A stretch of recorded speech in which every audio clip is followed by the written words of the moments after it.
साथियों नमस्कार। एक ऐसा घटना जो पूरे देश में सोशल मीडिया पर एक चर्चा का विषय बना हुआ है।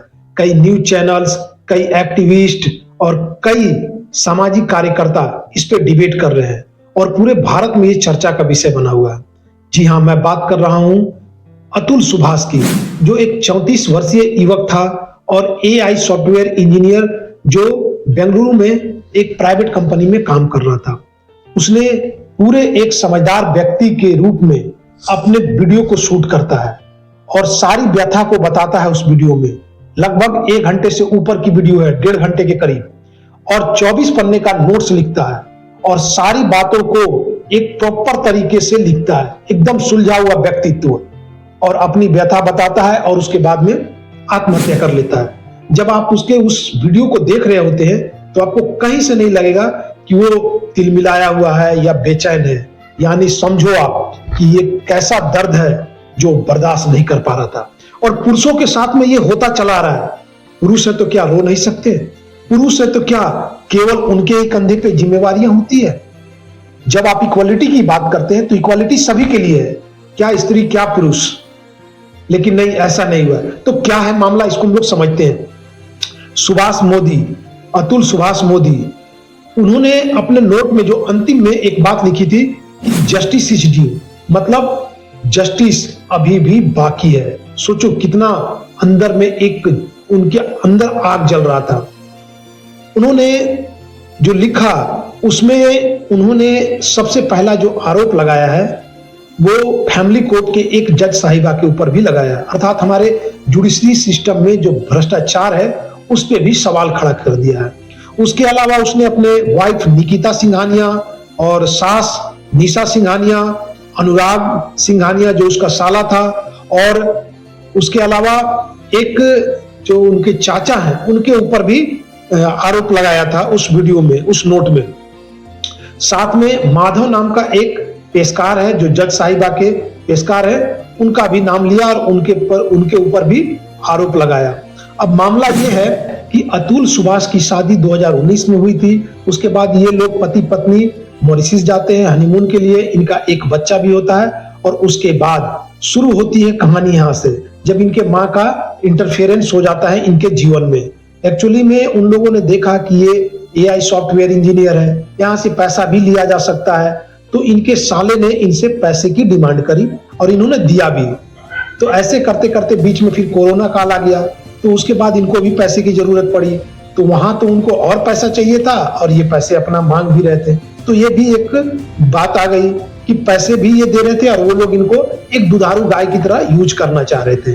अब बात यहां तक बढ़ी कि इनकी वाइफ जा करके अपने मायके में रहने लगी और मायके से ही इनके ऊपर में केस के ऊपर केस करती जाते हैं, कई सारे मुकदमाएं कर देती है। इनके परिवार वालों पे भी बहुत सारे मुकदमा कर देती है, जिसमें 490A, 8A, क्रुएल्टी इत्यादि रहता है। साथ में एक केस ये भी रहता है मर्डर की, 302, कि मेरे पिता का मृत्यु इन्हीं के कारण हुआ है। बाद में कोर्ट में जब ये आती है तो पता चलता है कि उनकी जो मृत्यु हुई वो पहले से बीमार थे, उनको डायबिटीज था, और फिर ये वापस भी ले लेती है। तो इस तरह से इन्होंने परेशान करके रखा था। उसके अलावा इनकी जो डिमांड थी वो 3 करोड़ रुपए की थी और महीने का 2 लाख रुपए। आप समझ सकते हो एक साधारण सा परिवार इतना पैसा कहां से देगा। लेकिन जब आप देखते हैं कि कोई प्राइवेट कंपनी में काम कर रहा है तो जितना पैसा उनसे ऐंठ सकते हैं ऐंठो। ऐसे ये रहते थे बेंगलुरु में और केस था, जैसा कि इनका शादी हुआ था जौनपुर में, तो केस जौनपुर में किया गया था, तो उन्हें वहां से यहां आना होता था। और 2 साल के अंदर इन्हें 120 डेट्स मिले, जिसमें इन्होंने 40 डेट पे उपस्थिति अपनी दर्ज कराई।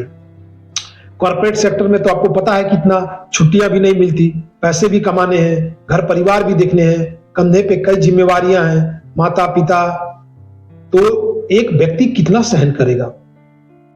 और अब इन्होंने इसमें अपनी व्यथा जो लिखी है उसमें कई ऐसे बातें लिखी है कि जब तक न्याय न मिले तब तक हमारी अस्थियां को गंगा में विसर्जित न किया जाए, और अगर न्याय नहीं मिलती है तो कोर्ट के बाहर किसी गटर में बहा दिया जाए।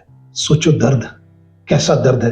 और अगर ये अपने आप को साबित करना चाहते और केवल वीडियोज बना के छोड़ देते तो शायद इनको कोई सुनने वाला भी नहीं रहता।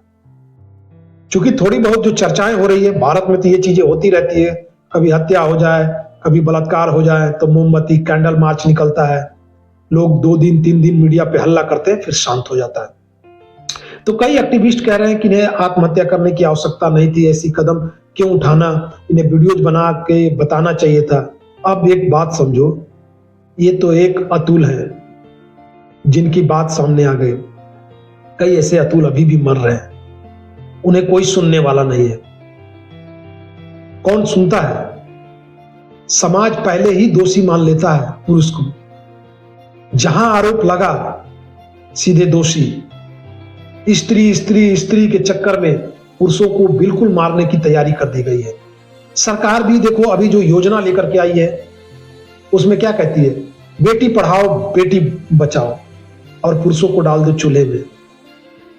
अरे भैया, इक्वालिटी की आप बात करते हो तो आपने क्या करना चाहिए, बच्चा पढ़ाओ बच्चा बढ़ाओ, लेकिन नहीं। अगर हम बात करें जो बीएनएस की कानून बनी है जिसमें 498 ए को अब सेक्शन 85 86 कर दिया गया है, तो इस धारा को, इस कानून को लाने से पहले भी सुप्रीम कोर्ट ने सरकार को यह सजेस्ट किया था कि आप उसमें मैट्रिमोनियल पर भी कुछ बनाएं, लेकिन इन्होंने कुछ नहीं किया, सिर्फ कॉपी और पेस्ट कर दिए हैं, धारा के नंबरिंग चेंज कर दिए हैं, नया कानून।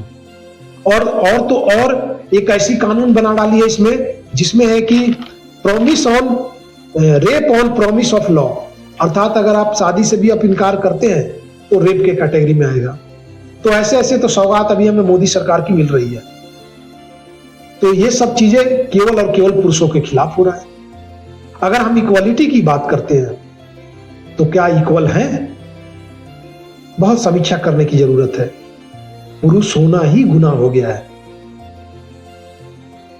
ये मैं नहीं कह रहा कि महिलाओं के साथ में भी ऐसी घटनाएं नहीं घटती, लेकिन जब ऐसे जो धाराएं बनी हुई है उनका मिसयूज होने लगे और पुरुषों के खिलाफ ही होने लगे तो एक दर्द उठता है।